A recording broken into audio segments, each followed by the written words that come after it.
Hello students, as you know that we are completing chapter number 9, that is sequence and series, and till now we have studied about what is sequence, what is series and what is AP, okay, arithmetic progression. So I hope student you are solving exercise 9.1 and 9.2. Today I am going to start a new topic that is known as GP, okay. GP, it means geometric progression. Geometric progression. It is also a sequence and it is also very easy to understand. Okay? It is new to you because first time you are studying GP. So let us discuss what is GP. Okay? So GP is a sequence, means geometric progression is a sequence in which the ratio of a term and the previous term is constant throughout the series. Okay? I am going to repeat it again. A GP is a sequence in which the ratio of a term and its previous term is constant throughout the sequence. Okay, and this ratio is called the common ratio between of GP. Common ratio of GP. Okay, so I am going to write its definition. A sequence is R. Sorry. A sequence is, sorry because A लिखा है मैंने. A sequence is said to be in. A sequence is said to be in GP if the ratio of a term and its previous term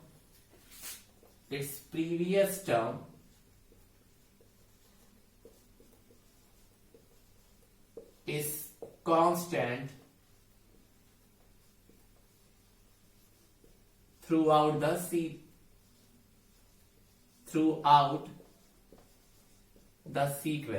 ठीक है. A sequence is said to be in GP when the ratio of a term and its previous term is constant throughout the sequence. It means that is if AK plus 1 divided by AK is equal to R, which is constant, where K is either greater or equal to 1. ठीक है. अगर किसी sequence में एक term और उसके previous term का जो रेशियो है वो कांस्टेंट है तो उस सीक्वेंस को बोलते हैं जीपी. देखो एपी में क्या था, दो टर्म का हम लोग डिफरेंस निकालते थे. जीपी में आप दो टर्म का रेशियो निकालते हो. ठीक है, और उस रेशियो को ही क्या बोलते हैं, common ratio. So I can write in GP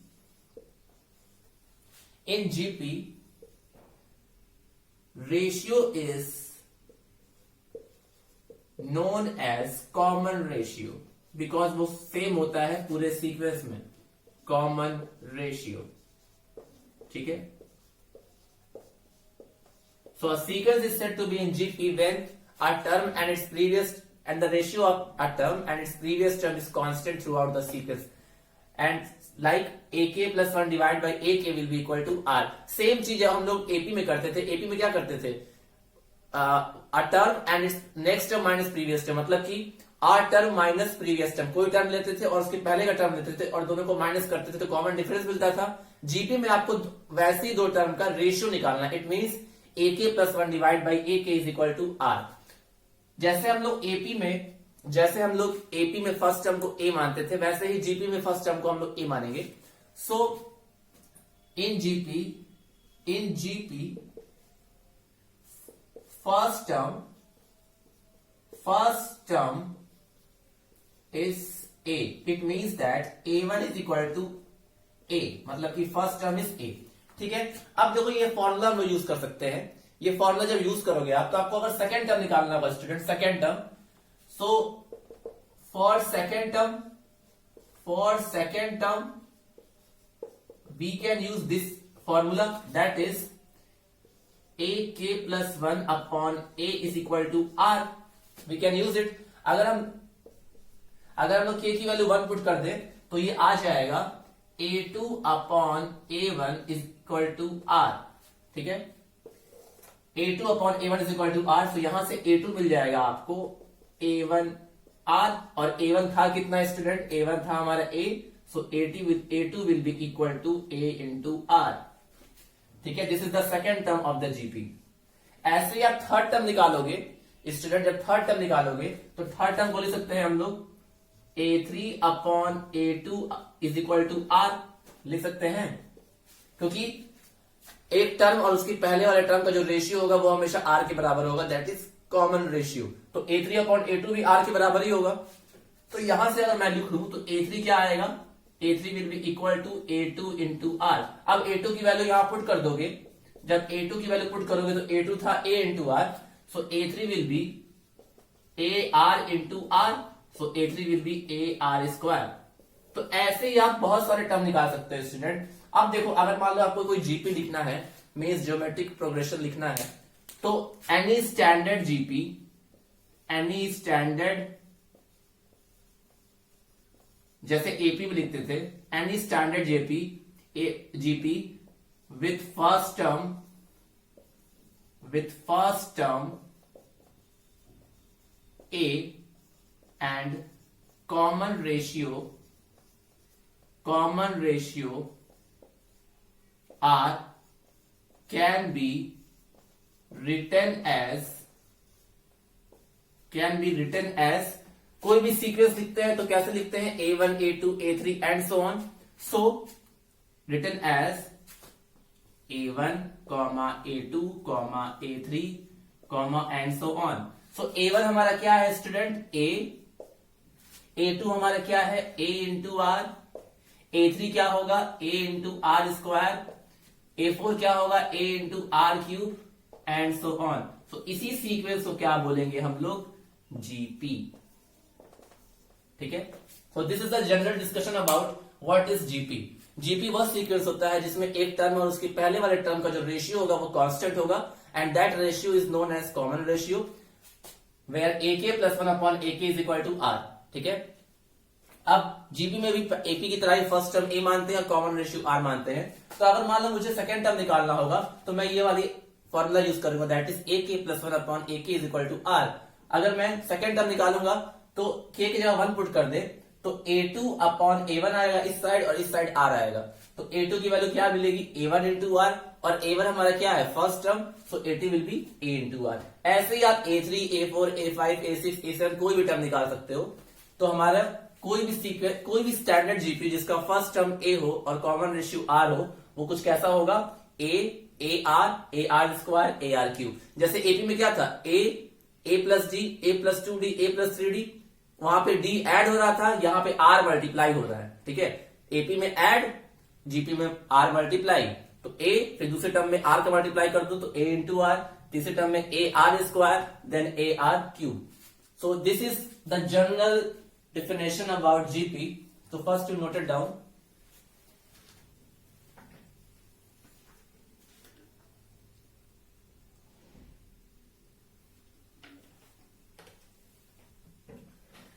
Now I can give you the example of a GP.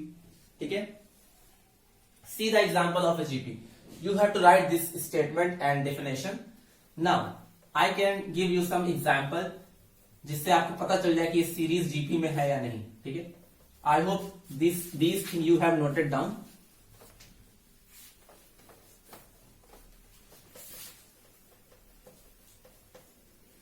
आपको इस एपी की तरह ही इसमें पहला दूसरा टर्म पता होना चाहिए कैसे निकालते हैं, ठीक है।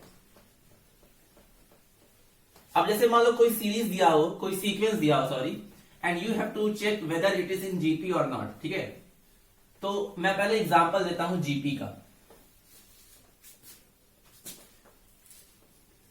Example of GP. अब इसी का मैं एग्जांपल अगर देता हूं स्टूडेंट, तो मान लो देखो मैंने एक सीक्वेंस लिखा, that is 2 4 8 16 and so on.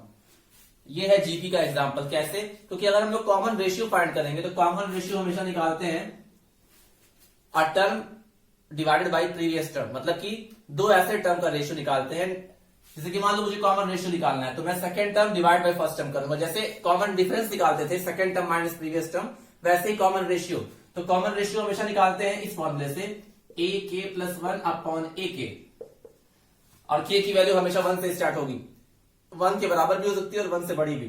तो अगर मुझे आर निकालना हो तो आर को मैं लिख सकता हूं या तो a2 बाई a1, इसी तरह आर को मैं लिख सकता हूं या तो a3 बाई a2, इसी तरह मैं आर निकाल सकता हूं a4 बाई a3। ऐसे मैं कोई भी दो कॉन्जिक्यूटिव टर्म लेके आर निकाल सकता हूं, जैसे मैंने हम लोग डी निकाल सकते थे।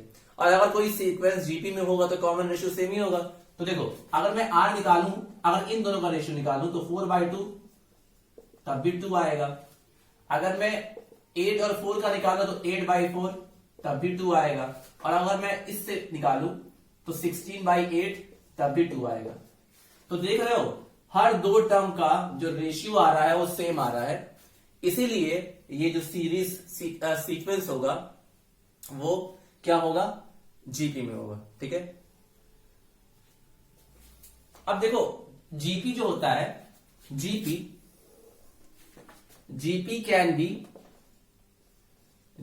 Can be finite as well as infinite. ठीक है, जीपी जो होगा स्टूडेंट वो फाइनाइट भी होगा और इनफाइनाइट भी होगा। If it is finite, if GP is finite, then what will be the sequence? then gp will be क्या होगा, a1 a2 a3 and so on, suppose up to an। तो a कितना है, a, फिर a2 है a into are, a3 है a r square and so on, कहां तक जाएगा a r n माइनस 1। ठीक है, मैं बताऊंगा ये a r n माइनस 1 कैसे आया है जब मैं जनरल टर्म बताऊंगा। तो ये हमारा फाइनाइट सीक्वेंस का है। जब कोई जीपी फाइनाइट होगी तो कुछ ऐसी होगी। और अगर कोई जीपी क्या है, infinite, if GP is infinite then it can be represented like this, a1 a2 a3 a4 and so on. ठीक है, एंड सो ऑन का मतलब कि इनफाइनाइट तक जाएगा। तो यानी कि a r square a r cube and so on. तो ये हमारा इनफाइनाइट और ये हमारा फाइनाइट है। ये फाइनाइट इसलिए है क्योंकि ये an तक ही जा रहा है, और ये इनफाइनाइट इसलिए है क्योंकि ये डॉट डॉट डॉट लगा हुआ है इसमें, और उसका मतलब ही होता है कि it will move further and further up to infinite. ठीक है, तो किसी भी सीक्वेंस को आपको जीपी चेक करना हो तो आप जैसे उसका कॉमन रेशियो निकालिए, that is R, and R can be calculated by this formula, that is a k plus 1 upon a k where k is greater और इक्वल टू 1। मतलब कि आर जो होता है वो अगर आप दो टर्म ले रहे हो तो सेकंड वाला टर्म डिवाइड बाय पहले वाला टर्म। ठीक है, जैसे आप कॉमन डिफरेंस निकालते थे, सेम कॉमन रेशियो, बस आपको डिवाइड करना है। यहां पर जीपी में डिवाइड करते थे और एपी में डिफरेंस निकालते थे। ठीक है, तो ये थोड़ा सा जनरल डिस्कशन है जीपी के बारे में। जो सिंबल आप यूज करते थे एपी में वही सिंबल आप जीपी में भी यूज करोगे। जैसे अगर कहीं ए लिखा हुआ है, सपोज ए लिखा हुआ है, इसका मतलब फर्स्ट टर्म। अगर एन लिखा हुआ है तो इसका मतलब नंबर ऑफ टर्म्स। अगर एन लिखा हुआ है तो इसका मतलब लास्ट टर्म। और अगर एस एन लिखा हुआ है तो sum of first n terms, sum of first n terms. तो जो सिंबल्स आप यूज करते थे उसमें बस इसमें एक्स्ट्रा चीज यूज होती है, दैट इज आर। डी के जगह इसमें क्या यूज होता है, R, which is known as common ratio. ठीक है, कॉमन रेशियो। और कोई भी सीक्वेंस को आपको चेक करना है कि क्या ये जीपी में है या नहीं, तो कॉमन रेशियो कैलकुलेट करो। कॉमन रेशियो अगर सेम आएगा तो वो जीपी में होगा। कॉमन रेशियो निकालते कैसे हैं, इस फॉर्मूले से। मतलब कि अगर आपको कोई सीक्वेंस दिया है तो कॉमन, अगर मान लो इस सीक्वेंस का आपको कॉमन रेशियो निकालना है तो दो को रिटर्न लो और कैसे रेशियो निकालो, second divide by previous, second divide by previous. ये दो लेना है तो 8/4, ये दो लोगे तो 4/2, ये दो लोगे तो 16/8 एंड सो ऑन। ठीक है, जैसे आप डी निकालने के लिए a2 माइनस a1 करते थे, वैसे ही आर निकालने के लिए a2 डिवाइड बाई a1 करोगे, क्योंकि यहाँ रेशियो है तो डिवाइड और वहां डिफरेंस था तो माइनस करते थे एपी में। ठीक है, so I think it is clear to you. Now general term of the GP कैसे लिखते हैं, जनरल टर्म या nth term, general term of the GP how can we write. Okay, so let's start. Student बहुत easy है, बहुत ज्यादा easy है, कोई दिक्कत की बात नहीं है, ठीक है। आप बस ध्यान से देखो, बिल्कुल एपी की तरह ही है, कोई ज्यादा डिफिकल्ट नहीं है। अब देखो मैं हेडिंग डाल रहा हूं उसमें, इसको भी इरेज कर देते हैं।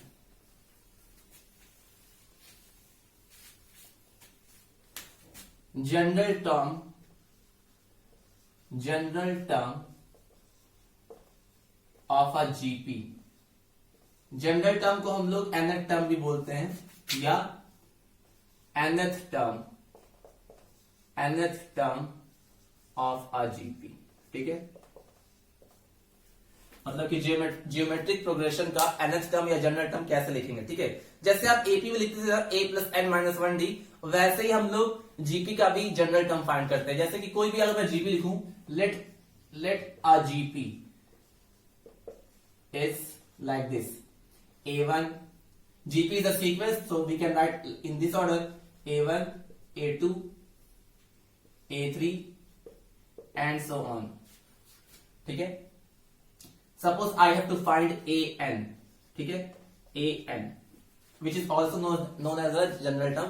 जनरल टर्म वह टर्म होता है जिसमें n की वैल्यू पुट करने पर आपको कोई भी टर्म की वैल्यू मिल जाती है, उसी को जनरल टर्म बोलते हैं। और हमारा nth टर्म ही जनरल टर्म होता है, क्योंकि उस nth टर्म में जब n की वैल्यू आप पुट करोगे 1 2 3 4, तो आपको उसके regarding number first term, second term, third term ऐसे मिलते जाते हैं, इसीलिए उसको जनरल टर्म बोला जाता है। किसी भी सीक्वेंस को उसके जनरल टर्म से ही पहचाना जाता है, ठीक है। किसी भी सीक्वेंस के उसको उसके जनरल टर्म यानी कि nth टर्म से ही डिनोट किया जाता है। अगर आपको कोई nth टर्म दिया हुआ है, मान लो किसी भी सीरीज का nth टर्म गिवन है, उसका मतलब यही हुआ है कि वो किसी ना किसी सीक्वेंस को रिप्रेजेंट कर रहा होगा, या तो वो एपी होगा या जीपी होगा या कोई भी होगा, ठीक है।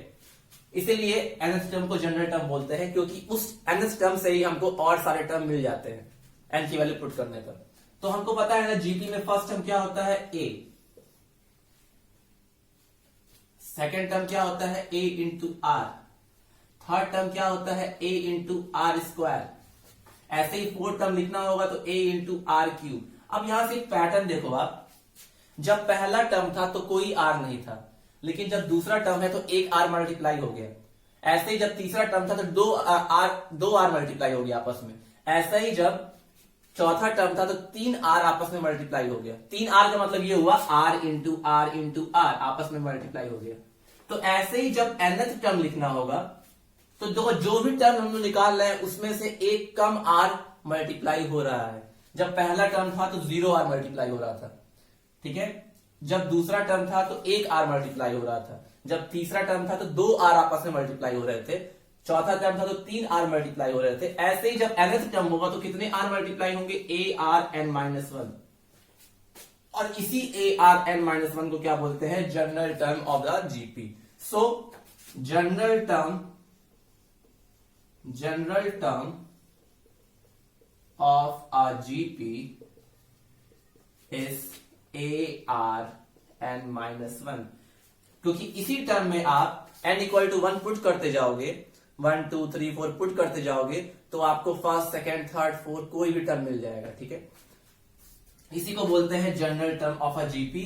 और जनरल टर्म को हम लोग nth टर्म भी बोलते हैं, या इसी को लिखे मैं nth term of a GP, nth term of a GP is equal to a r n minus 1। और nth टर्म को लिखते क्या है स्टूडेंट, a n, ठीक है।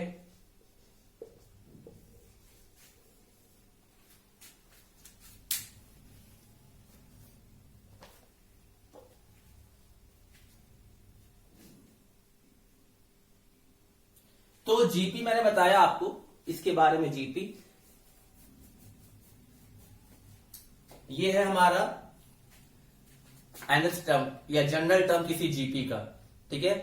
जैसे आप एपी में करते थे जनरल टर्म होता था nth टर्म हमारा, वैसे ही जीपी में nth टर्म होता है a r n माइनस 1, ठीक है। ये कैसे आया, हमने एक पैटर्न देखा कि जब सेकंड टर्म था तो केवल 1g मल्टीप्लाई हो रहा है, थर्ड टर्म था तो 2g, फोर्थ टर्म था तो सेकेंड टर्म था तो 2r, थर्ड टर्म था तो सेकेंड टर्म था तो 1r मल्टीप्लाई हो रहा है, सेकेंड टर्म में केवल 1r, थर्ड टर्म में 2r मतलब कि r का क्यूब, फोर्थ टर्म में r का 3, फिफ्थ टर्म में r का 4, तो इसी तरह nth टर्म में r का पावर n-1 और यही हमारा जनरल टर्म होगा। फिर से मैं बोल रहा हूं जनरल टर्म इसलिए बोलते हैं क्योंकि उसकी मदद से उस सीक्वेंस के बाकी सारे टर्म हम निकाल सकते हैं, जनरल टर्म को ही nth टर्म बोलते हैं, ठीक है।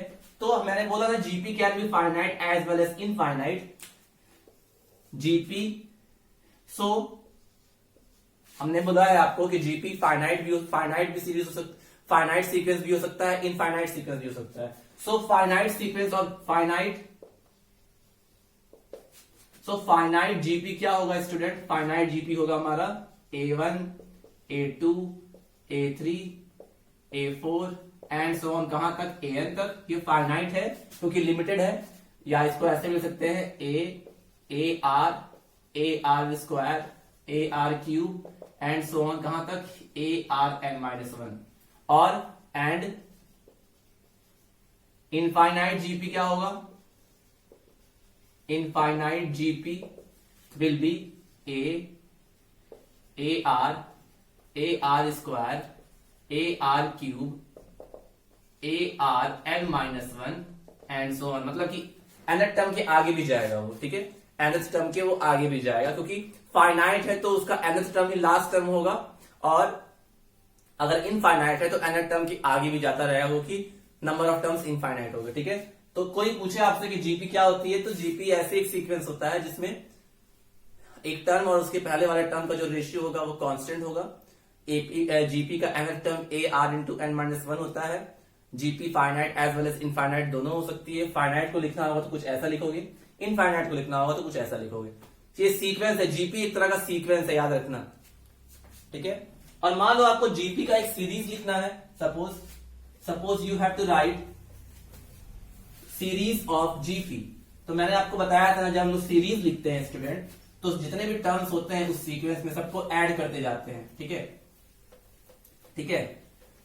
तो अगर if I am telling you fast then you can pause the video also, ठीक है। ऐसा कोई है नहीं कि बहुत तेज बोल रहा हूं मैं। देखो सीक्वेंस तो हमें पता चल गया कि जीपी होता क्या है, ठीक है। जीपी को हम लोग ऐसे भी लिखते हैं, जीपी क्या होता है? एक तरह का सीक्वेंस। जीपी को हम लोग कैसे लिखते हैं? जीपी को हम लोग ऐसे भी लिखते हैं, AR-1 और ये तो फाइनाइट है, और इस ऐसे भी लिखते हैं AR square, ARn-1 and so on. ये तो हमारा जीपी यानी कि एक सीक्वेंस है। अगर ऐसे लिखा हुआ हो A प्लस ARn-1, तो अगर किसी सीक्वेंस के सभी टर्म को आपस में ऐड कर देते हैं तो वो सीरीज बन जाती है। तो इसी को क्या बोलते हैं हम लोग स्टूडेंट? Finite GP series. क्या बोलेंगे? फाइनाइट जीपी सीरीज, ठीक है। फाइनाइट ज्योमेट्रिक सीरीज, या ऐसे लिखेंगे इसको, फाइनाइट ज्योमेट्रिक सीरीज। और अगर ऐसे लिखा हो A plus AR square plus AR square, A plus AR square and so on plus ARn-1 plus and so on. तो देखो इनफाइनाइट टर्म्स है ना, क्योंकि एंड सो ऑन लिखा हुआ है और सारे टर्म आपस में ऐड है, तो ऐसे को क्या बोलते हैं? Infinite geometric series. सीरीज में होता क्या है, जो भी सीक्वेंस आपको लिखना है उसके सारे टर्म्स को आपस में ऐड कर दो, उससे क्या बन जाती है? सीरीज। सीरीज हमेशा सम ऑफ द टर्म्स होता है, ठीक है, और सीक्वेंस हमेशा टर्म्स होता है, केवल terms, one term, second term, third term, fourth term, fifth term and so on, उसको बोलते हैं सीक्वेंस। और अगर किसी सीक्वेंस के टर्म्स आपस में ऐड है उसको बोलते हैं सीरीज। तो ये फाइनाइट जीपी था, तो अगर फाइनाइट जीपी के टर्म्स को आपस में ऐड कर दोगे तो फाइनाइट ज्योमेट्रिक सीरीज बन जाएगा, और अगर इनफाइनाइट जीपी के टर्म्स को आपस में ऐड कर दोगे तो इनफाइनाइट ज्योमेट्रिक सीरीज बन जाएगा, ठीक है। अब एक चीज और बता देते हैं आपको, फिर इसके बाद हम लोग क्वेश्चंस करेंगे स्टूडेंट, ठीक है। जनरल टर्म आपको पता चल गया, general term is known as the nth term and nth term of the GP is equal to a into R n-1। General term को nth टर्म बोलते हैं जिसकी वैल्यू a(r(n-1) होती है। अगर मान लो l के टर्म्स में दिया हो, l के टर्म्स में होगा तो nth term, so an will be if last term of the GP is L, so its nth term from last will be an will be equal to L upon R n-1। ठीक है, ये होता है। अगर आपको last से GP का nवां term निकालना है तो होता है L अपॉन R n-1। ठीक है, बहुत सिंपल है। ठीक है, L अपॉन R n-1 ये उसके लिए है, फाइनाइट के लिए, ये फाइनाइट जीपी के लिए, क्योंकि फाइनाइट जीपी में ही आपको लास्ट टर्म मिलेगा। फॉर फाइनाइट जीपी है तो उसमें लास्ट टर्म होगा ही। और अगर आपको ये फॉर्मूला नहीं भी पता है तब भी सॉल्व कर सकते हो, नो नीड टू वरी। ठीक है, अगर कोई कहा जाए कि फाइनाइट जीपी है और लास्ट से 5वां टर्म बताइए तो ये फॉर्मूला यूज करना, लेकिन याद रखना ये फॉर्मूला तभी यूज कर सकते हैं जब जीपी क्या हो, फाइनाइट। ठीक है, अदरवाइज चाहो तो नहीं भी लिख सकते हो इस चीज को। चलिए, तो अब हम लोग पढ़ेंगे sum of first and terms of a GP. ठीक है, sum of first and terms of a GP. तो इसका मैं फॉर्मूला बता रहा हूं, केवल only formula I am going to tell you, because proof is very easy. जैसा प्रूफ मैंने क्लास 11th 10th में बताया था एपी का सम का, वैसा ही है ये भी। मान लो, पहले हेडिंग डालते हैं हम लोग, sum of first and terms of a GP. ठीक है, अब क्या करेंगे, मान लेंगे let the first term of GP is A and common ratio is r. ठीक है, let sum of first and terms of a GP of a finite GP, wait a minute student, of a GP is Sn। ठीक है, is Sn। ठीक है, अब देखो student, GP में आपको टोटल 2 चीज पढ़नी है, एक पढ़नी है फाइनाइट जीपी के लिए और एक पढ़नी है इनफाइनाइट जीपी के लिए। ठीक है, तो पता नहीं आपकी बुक में इनफाइनाइट के लिए दिया है कि नहीं। अब देखिए, मान लो student there are n terms in the GP. कितने टर्म्स है, n टर्म्स है, उन सभी का सम निकालना है आपको। ठीक है, so any GP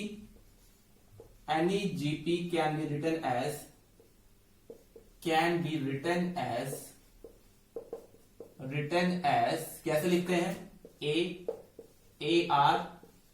are square ARn-1। ये फाइनाइट जीपी है। ठीक है, फाइनाइट जीपी है क्योंकि फाइनाइट जीपी में ही नंबर ऑफ टर्म्स लिमिटेड होंगे। इन्हीं को आपको ऐड करना है, मतलब जो s होगा वो क्या होगा, Sn will B a plus AR plus AR square, कहां तक, प्लस ARn-1। इन्हीं को सम करना है। ठीक है, इन्हीं को आपको क्या करना है, सम। तो आप क्या करो स्टूडेंट, देखो मैं इसका प्रूफ बता ही देता हूं। यहां पे पहले n इक्वल टू 1 पुट कर दो। ठीक है, n इक्वल टू आप r इक्वल टू 1 पुट कर दो। ठीक है, तो अगर r इक्वल टू 1 पुट करोगे, suppose if r equal to 1, तो Sn will be equal to a plus r equal to 1 put करोगे तो सेकंड वाला टर्म भी a हो जाएगा, थर्ड वाला भी a, कहां तक जाएगा, प्लस a। तो तो देखो स्टार्टिंग में कितने टर्म्स थे, नंबर ऑफ टर्म्स कितने थे, n, नंबर ऑफ टर्म्स कितने थे n, क्योंकि n तक जा रहा है ना, nth टर्म तक जा रहा है, इसका मतलब नंबर ऑफ टर्म्स n होंगे। तो यानी कि a कितनी बार है, a n टाइम्स होगा, क्योंकि यहाँ पे हमने कहां तक लिखा है, फाइनाइट जीपी के लिए लिखा है, तो मान लिया उसमें n टर्म्स है, तो n टर्म्स है तो a कितनी बार जा रहा होगा, n टाइम्स जा रहा होगा। तो यहां से जो Sn आएगा स्टूडेंट या S आएगा वो हो जाएगा n इंटू a, ठीक है, n इंटू a, ठीक है। अच्छा मान लो कि इसी में आप किसका मल्टीप्लाई कर दे रहे हो स्टूडेंट, अब क्या करना है, ये मान लो कि ये आपको मिल गया सपोज। अब हमारा जो सपोज ये इक्वेशन नंबर 1 है, ये इक्वेशन नंबर 1 है, इसको मैं r का मैं मल्टीप्लाई कर दे रहा हूं, r का, ठीक है। अगर r की वैल्यू 1 के बराबर नहीं होगी, if r is not equal to 1, तब क्या कर रहा हूं मैं, मल्टीप्लाई, ये प्रूफ वैसे आता नहीं है, मल्टीप्लाई इक्वेशन 1 बाई r। अगर r की वैल्यू 1 थी तो Sn कितना आ गया, na, और अगर r की वैल्यू 1 नहीं है तो क्या कर रहे हैं, इक्वेशन 1 को r से मल्टीप्लाई कर रहे हैं, तो क्या मिल जाएगा, r इंटू Sn, इस वाले इक्वेशन में r का मल्टीप्लाई कर रहे हैं तो r इंटू Sn, पहला टर्म हो जाएगा a इंटू r, दूसरा टर्म हो जाएगा a r स्क्वायर, तीसरा टर्म हो जाएगा a r क्यूब, और nth टर्म हो जाएगा a r n, हो जाएगा स्टूडेंट, ये कुछ होगा, ठीक है। तो मान लो ये इक्वेशन नंबर 2 है, ठीक है, इक्वेशन नंबर क्या है, 2। अच्छा देखो इक्वेशन नंबर 1 ये है, इक्वेशन नंबर 2 ये है। अब ध्यान दो स्टूडेंट, इक्वेशन 1 जो है वो a से स्टार्ट हो रहा है और इक्वेशन 2 जो है वो a r से स्टार्ट हो रहा है, ठीक है। अच्छा एक बात बताओ, अगर मैं इन दोनों इक्वेशंस को क्या कर दूं स्टूडेंट, माइनस, अगर मैं इन दोनों इक्वेशंस को क्या कर दूं, माइनस, तो if I subtract equation 1 by equation 2, ठीक है, अगर मैं इक्वेशन 1 और इक्वेशन 2 को सब्ट्रैक्ट कर दूं स्टूडेंट, तो लेफ्ट साइड हो जाएगा Sn minus r into Sn, ठीक है, यही तो होगा। ये दोनों आपस में क्या कर रहा हूं, माइनस, इन दोनों को माइनस कर रहा हूं, तो ये हो जाएगा Sn minus r into Sn।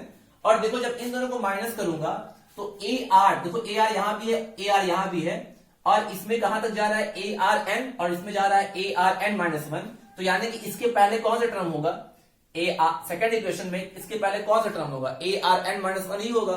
इसका ये मतलब होगा कि दोनों इक्वेशन में ar से लेकर arn माइनस 1 वाले टर्म कैंसिल हो जाएंगे, क्योंकि देखो जब दोनों को माइनस करोगे तो इसमें a है और इसमें a नहीं है, तो a तो बचा ही रह जाएगा, और ar से arn माइनस वाले टर्म दोनों से कैंसिल हो जाएंगे, तो बचेगा क्या, केवल पहले इक्वेशन से a बचेगा और दूसरे इक्वेशन से arn माइनस 1, सॉरी arn बचेगा, केवल यही बचेगा। जब इन दोनों को सब्ट्रैक्ट करोगे तो देखो इसमें a है और इसमें a नहीं है, तो वो तो बचा ही रह गया, और इसमें भी ar से arn माइनस 1 तक टर्म है, और इसमें भी ar से arn माइनस 1 तक के टर्म होंगे, और एक एक्स्ट्रा टर्म होगा, दैट इज arn। तो इस वाले में a है और इस वाले में arn है, उन दोनों को छोड़ के बाकी सारे टर्म आपस में कैंसिल हो जाएंगे, तो Sn minus r into Sn will be equal to a minus a into r to power n। तो यहां से Sn कॉमन ले लोगे तो इन द ब्रैकेट आएगा 1 माइनस r आएगा, और यहां से a कॉमन ले लोगे तो ये आ जाएगा 1 minus r to power n, ठीक है। तो Sn का क्या फॉर्मूला आया, Sn will be equal to a 1 minus r to power n divide by 1 minus r, where r is not equal to 1, ठीक है। This is the formula of Sn, ठीक है। अच्छा आई थिंक आपको proof समझ में आया होगा, पहले मैंने एक जीपी लिख दिया, finite GP, that is a square up to arn minus 1। अब इन्हीं को मुझे सम करना है, तो s is equal to Sn is equal to a plus ar square up to arn minus 1। इसको इक्वेशन नंबर 1 कर लिया। अब क्या किया, इक्वेशन नंबर 1 में r इक्वल टू 1 पुट कर दिया, तो r इक्वल टू 1 पुट करोगे तो Sn will be equal to क्या हो जाएगा, a प्लस अप टू कहां तक जाएगा, a तक, और ये a कितनी बार आएगा, n टाइम्स तक आएगा, तो Sn will be equal to na, ठीक है। तब जब r की वैल्यू 1 के बराबर होगी, जब r 1 होगा तो Sn कितना हो जाएगा, n इंटू 1। अब मान लो r 1 नहीं है, R1 नहीं है तो अब क्या करना है, इक्वेशन नंबर 1 में R से मल्टीप्लाई कर दोगे तो ये हो जाएगा R इंटू SN, ये हो जाएगा AR, ये हो जाएगा AR स्क्वायर और लास्ट वाला टर्म हो जाएगा AR to power N। Equation 1 equation 2। अब दोनों ही इक्वेशन को मुझे सब्ट्रैक्ट करना है तो दूसरे साइड क्या आ जाएगा, left hand side SN minus R into SN और राइट हैंड साइड में केवल A और ARN बचेगा, बाकी सब कैंसिल हो जाएंगे क्योंकि इस वाले टर्म में AR से ARN माइनस 1 टर्म है और इसमें भी होगा, AR है ही और ये AR टू पावर N तक जा रहा है, इसका मतलब ARN माइनस 1 भी होगा। जब कैंसिल करोगे तो A और AR टू पावर N यही दोनों बचेंगे राइट हैंड साइड, तो SN minus R into SN will be equal to A minus ARN, SN common ले लिया तो 1 minus R is equal to A 1 minus R to power N या SN equal to A 1 minus R to power N upon 1 minus R। ठीक है, जहां पे R की value 1 नहीं हो सकती। ठीक है, इस फॉर्मूले में R की वैल्यू 1 नहीं हो सकती। अच्छा अब देखिए, तो हम लोगों ने प्रूव कर दिया, मुझे लगा था कि मैं डायरेक्टली बता दूंगा बट प्रूफ भी आपको पता ही होना चाहिए, अगर पॉसिबल है टाइम है तो हम लोग प्रूफ भी कर सकते हैं, ऐसे प्रूफ पूछा नहीं आता एग्जाम में। देखिए नाउ तो हम लोगों ने क्या पढ़ा, sum of first n terms of a GP is SN equal to A 1 minus R to power N upon 1 minus R, जहां पर R की वैल्यू 1 के बराबर नहीं होगी। इसको आप ऐसे मिल सकते हो और इसको आप ऐसे मिल सकते हो, SN equal to A R to power N minus 1 upon R minus 1। ठीक है, ये दो एक ही फॉर्मूला है। अच्छा अब क्वेश्चन में कब ध्यान देना, सम का तो एक ही फॉर्मूला है, जब माइनस कॉमन ले लोगे तो ये वाला चीज आ जाएगा, दोनों फॉर्मूला सेम ही है, लेकिन आपको अप्लाई करना कब करना है। देखो जब क्वेश्चन में आपको R, जब सॉल्व करोगे आप R, तो R की वैल्यू जब 1 से कम आती है, R की वैल्यू जब 1 से छोटी होगी, जब R की वैल्यू आप 1 से छोटी लोगे तो आप ये वाला फॉर्मूला यूज करना। अगर R की वैल्यू आप जब निकालते हो कॉमन रेशियो, अगर 1 से छोटी आती है तो आप ये फॉर्मूला यूज करो, और अगर R की वैल्यू 1 से बड़ी आती है तो आप ये वाला फॉर्मूला यूज करो। ठीक है, याद करने का तरीका, कब कौन सा फॉर्मूला अप्लाई करेंगे, तो R की वैल्यू मतलब कॉमन रेशियो जब 0 से 1 के, जब 1 से छोटा होगा, कॉमन रेशियो अगर 1 से छोटा है तो ये फॉर्मूला यूज करो, और कॉमन रेशियो जब 1 से बड़ा हो तो ये वाला फॉर्मूला यूज करो। और दोनों को एक तरफ देखा जाए तो सेम ही है। अगर यहां से मैं माइनस कॉमन ले लेता हूं तो ब्रैकेट में बचेगा R to power N minus 1, और यहां से भी माइनस कॉमन ले लूंगा तो R minus 1, minus minus cancel हो जाएगा तो यही आएगा। तो दोनों सेम चीज है, लेकिन अगर क्वेश्चन में अप्लाई करना हो कब कौन सा फॉर्मूला यूज करना हो, तो आप क्या करना, R देखना, अगर R की वैल्यू 1 से छोटी आ रही है तो ये वाला फॉर्मूला, और अगर R की वैल्यू 1 से बड़ी आ रही है तो ये वाला फॉर्मूला, बाकी दोनों सेम ही है। ठीक है, तो ये सब डिस्कशन था स्टूडेंट अबाउट जीपी। कल हम लोग जीपी से रिलेटेड कुछ क्वेश्चंस करेंगे, and we will find out the geometric mean as well as the relationship between AM and GM, that is arithmetic mean और ज्योमेट्रिक मीन। उसके बाद हम लोग आगे बढ़ेंगे। ठीक है, so I hope whatever things I taught you that because you are studying GP first time, so I think it is clear to you। जितना भी मैंने बताया है अगर उसको देखोगे तो आपको समझ में आ जाएगा। नेक्स्ट टर्न पे हम लोग इससे रिलेटेड कुछ क्वेश्चन सॉल्व करेंगे। ठीक है, so I hope it is clear to you. Remaining thing we will discuss in the next part of the video. So till then students, have a nice day, take care, thank you.